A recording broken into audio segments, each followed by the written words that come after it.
BJP प्रवक्ता नुपुर शर्मा को धमकियां मिल रही हैं और इस बात की जानकारी उन्होंने सोशल मीडिया के जरिए दी है। आपको मैं बता दूं कि ये धमकियां उनके मुताबिक एक टीवी शो यानी एक डिबेट में जो उनका बयान है आपत्तिजनक, उसे लेकर उन्हें धमकियां मिल रही हैं। लेकिन इस बयान को लेकर के, जिसे आपत्तिजनक कहा जा रहा है, जो आपने बयान दिया है, उसके बाद से आपको धमकियां मिल रही हैं या फिर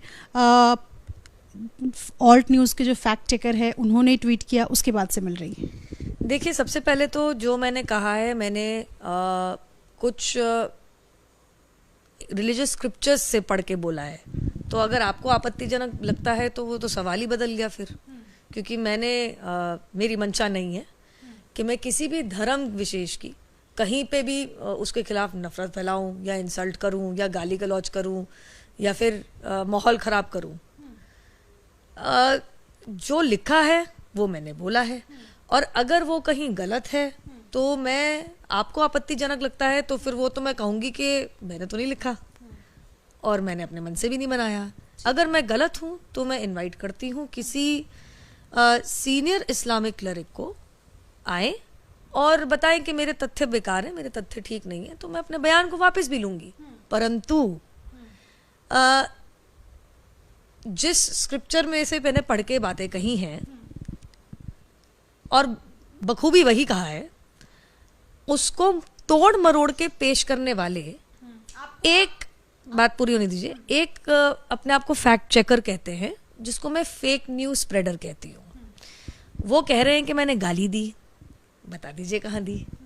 वो कह रहे हैं कि मैंने नफरत फैलाई, भैया मैं तो जो लिखा है पढ़ के बता रही हूँ।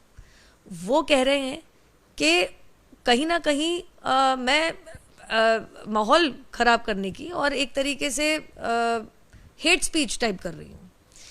एक तो मैं बात बता दूँ आपको, ये जो कह रहे हैं, जिन्होंने इसको ट्विस्ट मारा है, माहौल उन्होंने ख़राब तब से किया जब उन्होंने झूठ बोला, और उनका नाम है मोहम्मद जुबैर, और वो एक so called fact check Alt News करके चलाते हैं।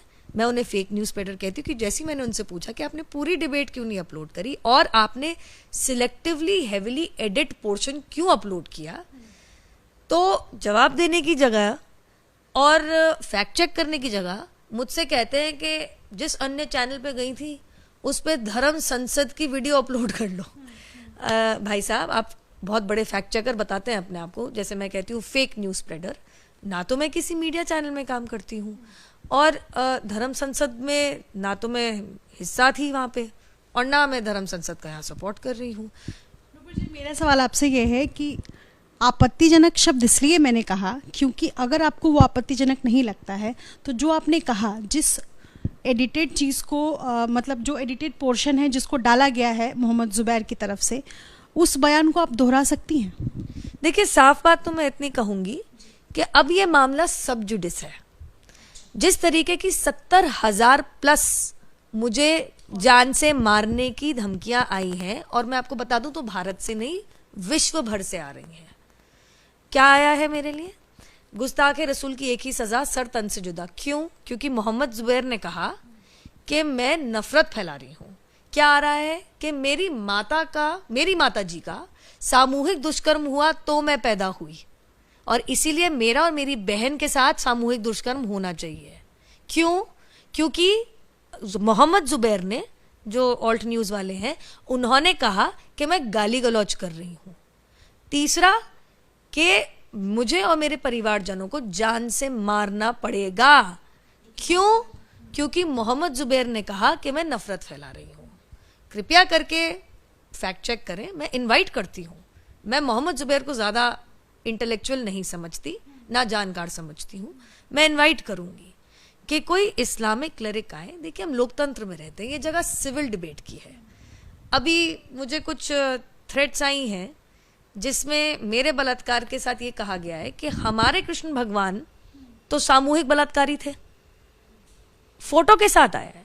अब कृपया करके मुझे बताइए, मैं या किसी के भी नाम मुंह से आपने सुना है कि भैया जान से मार दो, बलात्कार कर दो? सुना आपने किसी के मुंह से?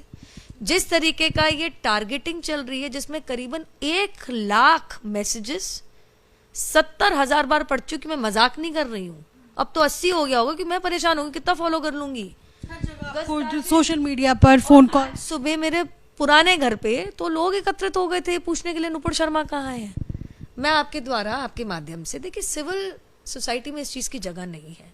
विचार विमर्श करिए, अच्छी बहस करिए, तथ्य अगर है तो उसके ऊपर दूसरा तथ्य दीजिए। अगर मैं कुछ कह रही हूँ गलत है तो आप उसको नकारिए, बताइए कि मैं कहाँ गलत हूँ, मैं अपना बयान वापस लूंगी। लेकिन जवाब में अगर आप मुझे मेरे परिवार के साथ सामूहिक दुष्कर्म, सर तन से जुदा और जान से मारने की और खून खराबा करने की और माहौल बिगाड़ने की बात करेंगे, सिर्फ भारत से नहीं आ रही है, पाकिस्तान से, इंग्लैंड से, दुबई से, साउथ ईस्ट एशियन कंट्रीज से और ऐसी तमाम जगहों से आ रही है। एक किसी ने मुझे अभी एक लिंक भेजा जिसके बारे में मुझे पता ही नहीं था। उन्होंने तो वो वाली कंपाइलेशन बनाई है जिसके बारे में मुझे पता ही नहीं था कि ये भी चल रहा है। इंस्टाग्राम पे, ट्विटर पे, फेसबुक पे, अन्य सोशल मीडिया प्लेटफॉर्म पे, मेरे फोन पे, मेरे इनबॉक्स में, मेरे ईमेल पे, मेरे व्हाट्सएप पे। मैं इतना कहना चाहूंगी, अगर मुझे या मेरे परिवार में से एक सिविल सोसाइटी की डिबेट की जगह अगर मुझे या मेरे परिवारजनों में से किसी को भी इतनी सी भी हानि हुई तो उसमें 150% मोहम्मद जुबैर जिम्मेदार है, क्योंकि उन्होंने नकली, फर्जीवाड़ा, फेक न्यूज फैलाया। फैक्ट चेक करने की जगह, सिविल डिबेट करने की जगह उन्होंने एक heavily edited selective video upload किया और जब उनसे पूछा कि आप सब कुछ दिखाइए तो उन्होंने बात से मुकर के बिल्कुल डाइवर्जन मार लिया। जो वीडियो मोहम्मद जुबैर ने शेयर किया है वो डिस्टॉर्टेड है। मैं आपको कह रही हूं वो हेविली एडिटेड है और अब मामला सब जुडिस है। मैंने अपनी कंप्लेन दर्ज कर दी है। इंटेलिजेंस इनपुट से मुझे पता चला है कि मुझे और मेरे परिवारजनों को ये सिर्फ हल्की नहीं है, बहुत सिवियर डेथ थ्रेट है। तो मैं पूछना चाहती हूं कि अगर किसी के स्क्रिप्चर से कुछ पढ़ना बोलना अगर मार काट की थ्रेट और धमकी इनवाइट करता है तो फिर आदरणीय सर्वोच्च न्यायालय ने जो कहा था कि हम एक फ्रीडम ऑफ स्पीच की कंट्री है and free speech and dissent is a safety valve of a democracy, तो क्या वो सही नहीं था? तो ये कौन लोग हैं जो आदरणीय सर्वोच्च न्यायालय की बात ना मान के इस तरीके की बदसूरत धमकियां मेरे और मेरे परिवारजनों के को भेज रही है? जो पुलिस कंप्लेंट लिखाई है नुपुर, उसमें शिकायतकर्ता मोहम्मद जुबैर और सारी मतलब पुलिस को बाकायदा डिस्क्रिप्शंस दिया है, अपनी सारी जानकारियां दी हैं और मेरे पास था। मतलब इसके साथ साथ एक और सवाल है, क्या आप सुरक्षा की मांग भी कर रही हैं? जी बिल्कुल कर रही हूँ और पुलिस कह रही है, मैं नहीं, कि आपके खिलाफ मोहम्मद जुबैर ने जो मुहिम छेड़ दी है फेक न्यूज स्प्रेड करके, ये कंट्रोल में नहीं आ रही क्योंकि ये भारत से भी बाहर से आ रही है। तो कल को अगर मैं दोबारा तिबारा कहूंगी, मेरे परिवारजनों को, और मेरा तो पब्लिक प्रोफाइल है, हल्की सी भी हानि पहुंची तो इसमें केवल और केवल 150% fake news spreader Mohammed Zubair जिम्मेदार हैं। साथ में मैं आपको कुछ सुनाना चाहूंगी। आशा रखती हूं कि मोहम्मद जुबैर इनके खिलाफ भी ऐसी मुहिम छेड़ेंगे तो फिर married as Aisha may Allah be pleased with her at the age of 6 and consummated the marriage at the age of 9. This sign says, there's a hadith in Bukhari that Prophet Muhammad peace be upon him married as Aisha may Allah be pleased with her at the age of 6 and consummated the marriage at the age of 9. This sign says, there's a hadith in Bukhari that Prophet Muhammad peace be upon him married as Aisha may Allah be pleased with her at the age of 6 and consummated the marriage at the age of 9. अब अगर मैं आशा करती हूं कि मोहम्मद जुबैर का अगला tweet होगा, मैंने तो खैर ऐसे कोट भी नहीं किया जैसे किए हैं, कि जाकिर नायक उनके धर्म के खिलाफ नफरत फैला रहे हैं, उनके धर्म को गाली दे रहे हैं और भावनाएं भड़काने की कोशिश कर रहे हैं। और उसके बाद मैं भी देखती हूँ अगर 1 लाख से ऊपर सरतन से जुदा की मांग और सामूहिक बलात्कार की मांग आती है तो क्यों नहीं करते? मैंने बोला ना, एक सिविल सोसाइटी है, डिबेट करते हैं। अगर किसी के स्क्रिप्चर से कुछ कोट करना अगर नफरत फैलाना है तो सवाल ही बदल गया, सवाल ही बदल गया। और मैं आपको क्या दिखाऊं? क्या दिखाऊं मैं आपको, मैं क्या क्या दिखाऊं आपको? The calls I am getting, the messages I am getting, and मैं कितनी बारी दोहराऊं कम है, मेरे परिवार में से किसी को भी कुछ हुआ, करने वाला और उससे बड़ा अपराधी मोहम्मद जुबैर रहेगा। देख लीजिए आप, ये देखिए सब,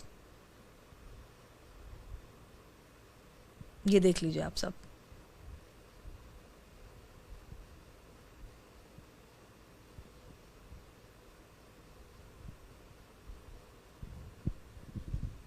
आपको फोकस करना है, अब देखिए। मैं चाहती हूं दुनिया भर देखे।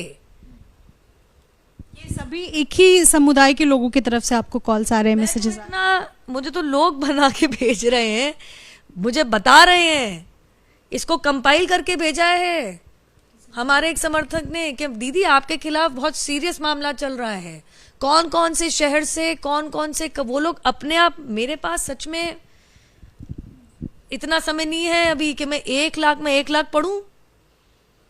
मेरे को अगला 1 महीना लग जाएगा, मैं आपको बता नहीं सकती और बयान नहीं कर सकती कि मैं इकट्ठा ही नहीं कर पाऊंगी कहाँ कहाँ से किस किस तरीके की धमकी मुझे आई है। और आज तो सुबह जैसे मैंने आपको बताया, मेरे पुराने घर के अंदर लोग एकत्रित हो गए पूछने के लिए कि नुपुर शर्मा कहाँ है। ये बाकायदा मैंने commissioner of police Delhi headquarter में मैंने करी है। नेचुरली जब पुलिस ही कह रही है कि आपकी जान को खतरा है। शुक्रिया बातचीत करने के लिए। तो नुपुर शर्मा इस वक्त ना सिर्फ उनके धमकी भरे कॉल्स मिल रहे हैं, रेप थ्रेट्स और तमाम तरह की चीज़ें और उनको और उनके परिवार को मिल रहे हैं, और इस बीच नुपुर शर्मा का कहना है कि अगर उनको और उनके परिवार को कुछ भी होता है तो इसके पीछे कहीं ना कहीं जिन्होंने फैक्ट स्प्रेड की जगह पर गलत मैसेज फैलाया है, यानी मोहम्मद जुबैर, वो जिम्मेदार होंगे। अपने सहयोगी डीसी मंजू के साथ निधिश्री, एबीपी न्यूज़ दिल्ली।